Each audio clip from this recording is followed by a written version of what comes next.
After you've written your first policy and just before you leave the client's house, do a double check of the application, looking for missing signatures and missing answers to questions.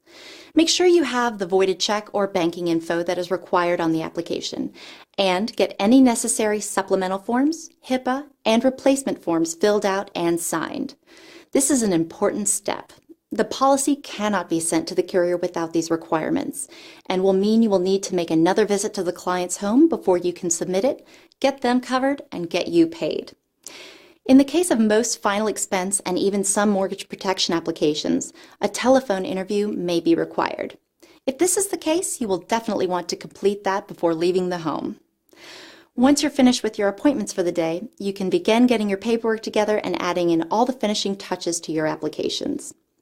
First, read through or scrub your application 2 or 3 times, looking for missing information and signatures. You might even have your assistant, spouse, or maybe a friend can scrub it as well. Here are some things that often get missed on an application. Your signature and your agent ID number. If you don't have an agent ID number yet, use the last 4 digits of your Social Security number. This way, the carrier has a way to connect your application to your contract. Often carriers do not process contracts until business is received, so this step is very important. Make sure all of the policy information is entered and is correct. This would include the product type and the term period selected, the face amount of the policy, all of the riders and amounts that are to be included, as well as the price quoted and the billing mode selected. As a side note, you always want to choose monthly bank draft or annual for your client's billing mode. This will really help with your persistency and cut down on chargebacks. Next up, be sure that you have all of your client's personal information correct.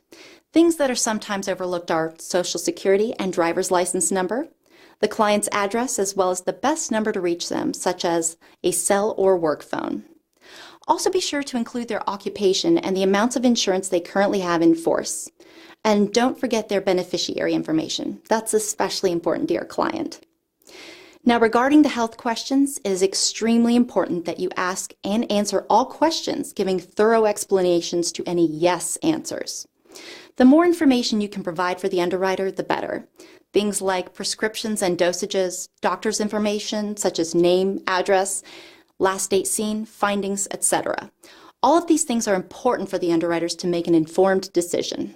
If you are vague, then the underwriter will likely require more detailed information and may request a telephone interview from your client or even seek medical records.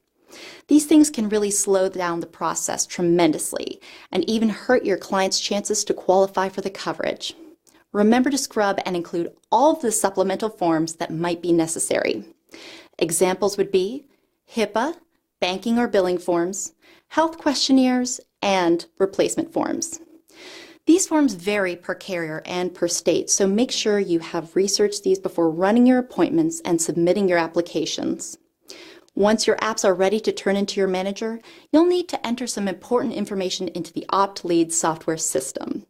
Remember, Opt is not only an avenue for you to order and receive leads, but it's also a CRM as well as an amazing tool that allows you to track your business and know your numbers. The corporate office and your agency manager use this information to calculate various reports. If you write the application on a client you received as a lead, you'll want to find that lead in the Opt system and enter the application information. You may have already learned how to do this if you have completed the Opt training, but if you haven't yet, you will soon. It can be found on the leads page of the SFG website. Changing the status of the lead to app taken in Opt also pulls the lead so that it doesn't go back into inventory as a bonus lead. If you have written 2 applications, you will be able to enter both applications on the same lead. Simply fill in the information for one of the applications and hit save. At that point, you will be asked if you would like to enter a second application. What if you have written an application on a friend or a family member and didn't have a lead? Or you have written a referral form for another client? Simply hit the referral client icon at the top of the My Leads page in Opt, and you'll be able to enter the information. Once the information has been entered into Opt, you will be able to be prompted to save and print the new business transmittal form. Print that and attach it to your application. Carriers usually like the application to be received in a certain way, so it's important that you send your application to your manager with your forms in the correct order. First, the new business transmittal form, followed by the lead, if you have it. Then make sure the main portion of the application is in the correct order by page number, followed by any additional forms and banking information. Some carriers may require an illustration, depending on the type of policy you've written, so be sure to include those as needed. Now you're ready to send them off to your manager. It's very important that you do not send the application directly to the carrier, as this will only cause delays and potentially create new requirements. It is recommended that you keep a copy for your records. Once your applications are received, your manager will double-check everything and send it off to the carrier within 24 hours. They will also send a copy to the new business department at the SFG corporate office.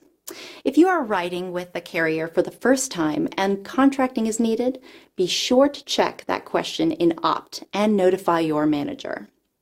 Again, be sure to verify with your manager how they would like to receive application forms from you, and if there are any sort of deadlines you should be aware of.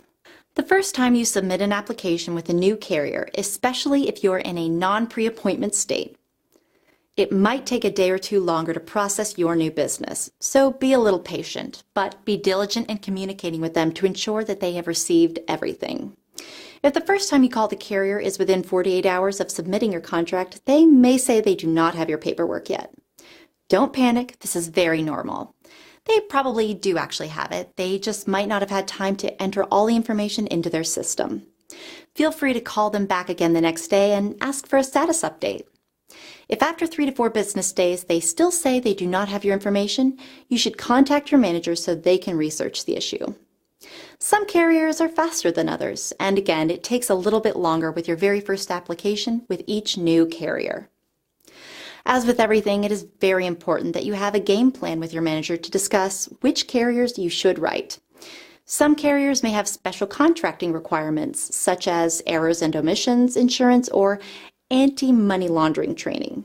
You need to be aware of these so that the requirements are met before you write an application. Otherwise, you may have to go back and rewrite the application once the requirements are met. If you have submitted an application and there are missing items on your contract, then your application will be held at the corporate office until those items are completed. After 10 days, if your contract has not been completed, your application will be returned. The same goes for your new business applications. If any necessary items are missing, the application may be held in pending for 10 days and then returned to you. It's important to know that the application will expire after 30 days, so make sure to take care of those pending items quickly.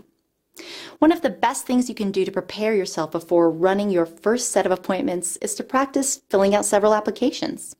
You can download them right from the SFG website.